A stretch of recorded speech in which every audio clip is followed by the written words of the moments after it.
Hi guys, welcome back to Thursday Top Lessons. Today we're going to talk about Steven Gerrard, one of my boyhood heroes. He gave me one of the best parts of my life, football. As a kid, whenever I was on the field, all I had was one aim, to feel like Steven Gerrard, one of the best attacking midfielders and a leader. So here is his autobiography. So let's begin with one of the lowest moments of his professional career. To give a context, in 2014, Liverpool was about to end their 24-year wait for the coveted Premier League title. He says, "A simple pass rolled towards me near the halfway line. It was a nothing moment, a lull in the search to the title. I moved to meet the ball. I slid under my foot. The twist came then. I slipped. I fell to the ground. The ball was swept away and the devastating Chelsea attack began. I clambered to my feet and ran with all my heart. I chased Dembaba as though my life depended on it. I knew the outcome if I couldn't catch him, but it was hopeless. I couldn't stop him. Ba scored. It was over. My slip had been costly." Thinking and reflecting about this moment, he says that I had done things that would have shocked me as a kid. I had also given absolutely everything of myself to Liverpool FC in training, in almost 700 games, off the pitch, around the squad, and as part of the club, the community, and the city.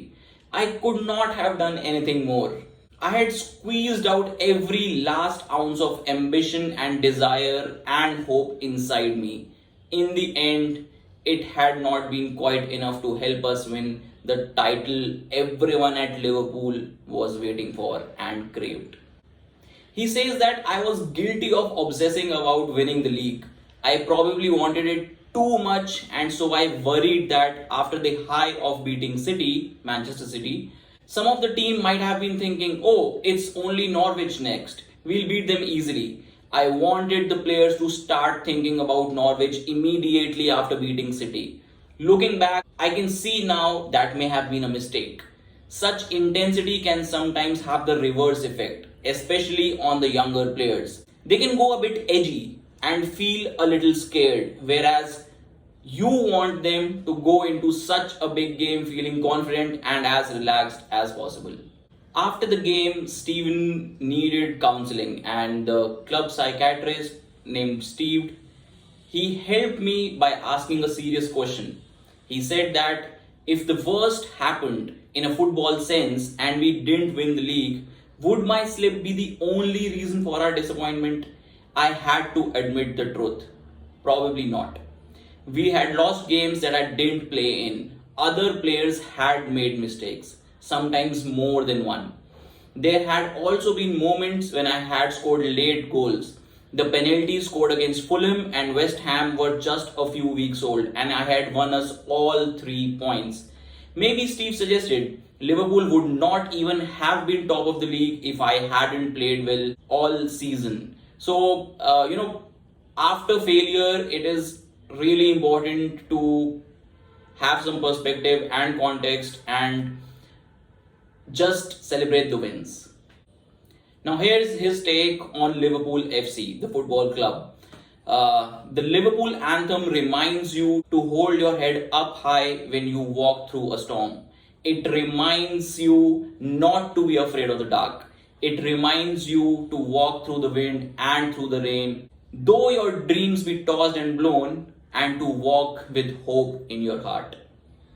In August 2013, after 25 years at Liverpool, from a happy boyhood at the academy to 2 years of joy as a YTS apprentice to becoming an ecstatic Champions League winning captain, I felt the same burning intensity that had consumed me on the Ironside Road and at Anfield, where he grew up. I was 33 years old, but I still remained a fan. That was Liverpool FC for him. Here's his take on training, building a pipeline, training young talent, and discipline. He says that I think it's a real shame that the academy kids are so sheltered and kept apart from first team squad today. Liverpool has just shifted their training grounds. My view is that they should be based at Melwood, just like we were in our first year, so that they can see up close the training regimes Jordan Henderson and Philip Coutinho go through every day as the new stars of Liverpool of his time. A little bit of that dedication and magic can rub off and make the difference to an academy kid. Now, here's a sneak peek into Gerrard's mindset. He says that if your mates want to go to a nightclub, let them. By the time you finished your career, you can buy a club of your own. I felt full of regret, and as time passed, I also found it easier and easier to avoid the temptation. It was not difficult to be disciplined because football meant so much to me. I have always been harsh on myself. That self criticism and need to improve made me the player I became at my peak. Even in training, deep into my 30s, I'd always try my hardest to be the best player on the pitch. But I could tell I was not quite at my usual level. It had reached a stage where I'd begin to think, I need help.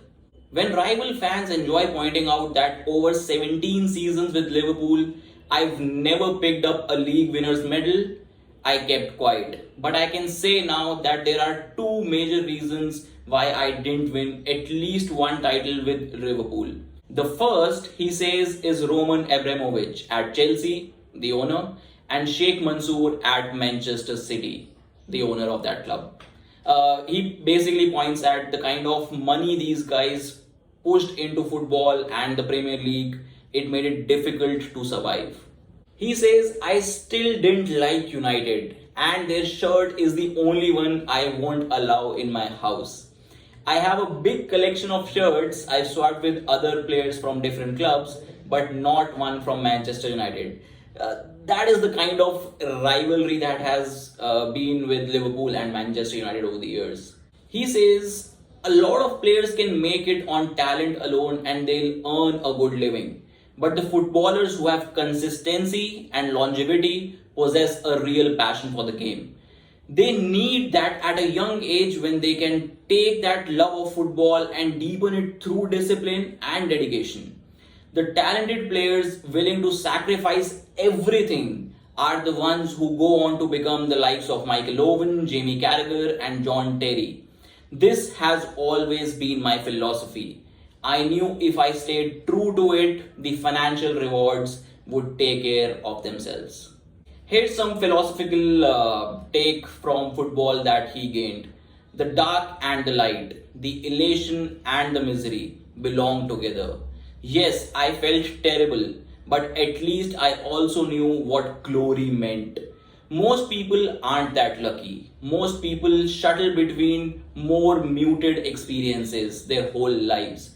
Most people aren't as lucky as I have been. I needed to be thankful, not just tearful. He also says that we all sometimes fall into the trap of believing that we are better than we are, and we start to dream. There is no harm in dreaming as long as you temper your dreams with realism. One of the hazards of being a professional footballer is that from feeling like supreme athletes, we often seem a little broken. Our backs ache, our knees hurt, our ankles throb. We break bones, tear muscles, snap ligaments, strain tendons, and well, in my case at least, he says, suffer a lacerated penis. Now here's his take on leadership and team management from the types of personalities he experienced and witnessed on the pitch. Daniel Sturridge, he says, is one of those people you have to boost sometimes with a, come on, you are our main man, we need you, so just go for it.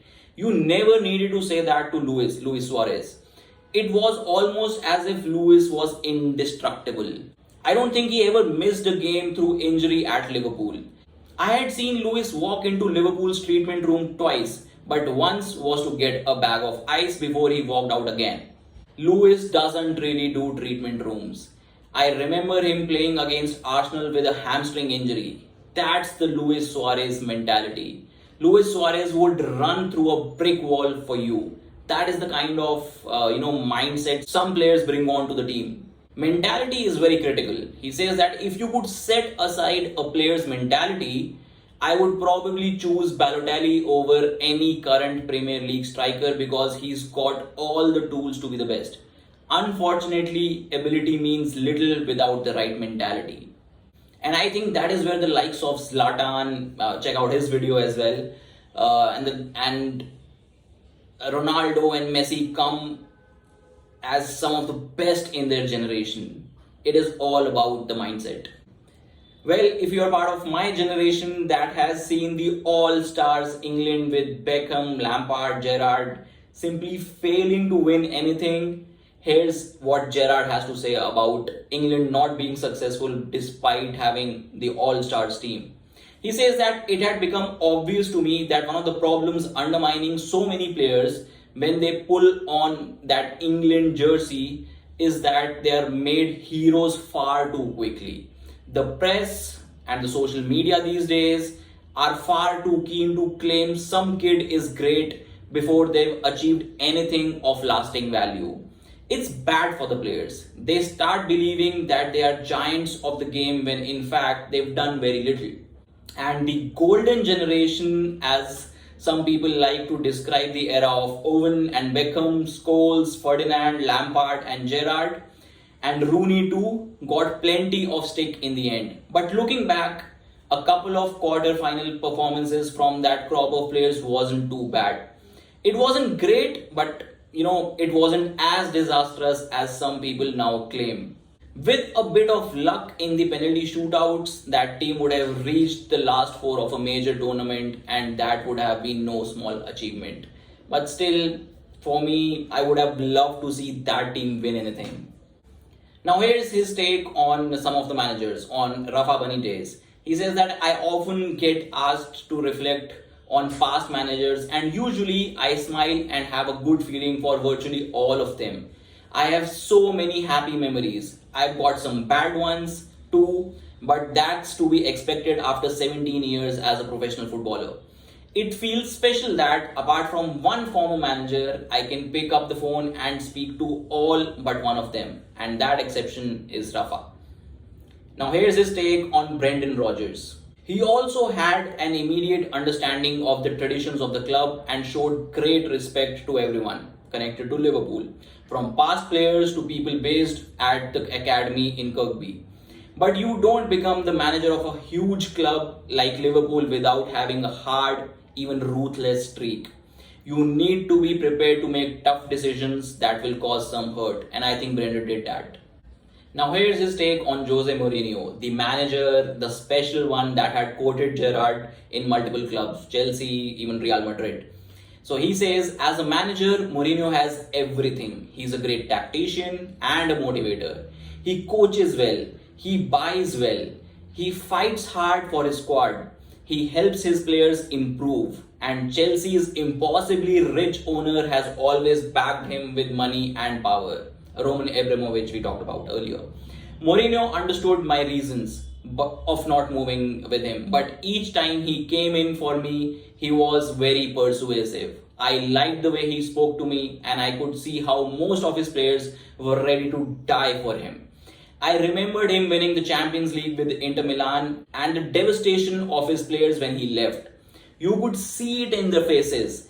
I understood how they felt because they had shared such a big moment in their career together. I never had that with Rafa Benitez. I would have had it with Jose Mourinho, he says. And somehow everyone simply likes Jose Mourinho. Even Zlatan Ibrahimovic, he's a big fan of Mourinho. And finally, his take on the power of fans. He says, when a manager is under pressure at Liverpool and the fans turn against him, there is no way back. The fans are very powerful at the club, and if they want someone else, especially if it's a Liverpool legend like Kenny Dalglish, then you are a goner. And this is precisely why Anfield has this sign about the 12th man.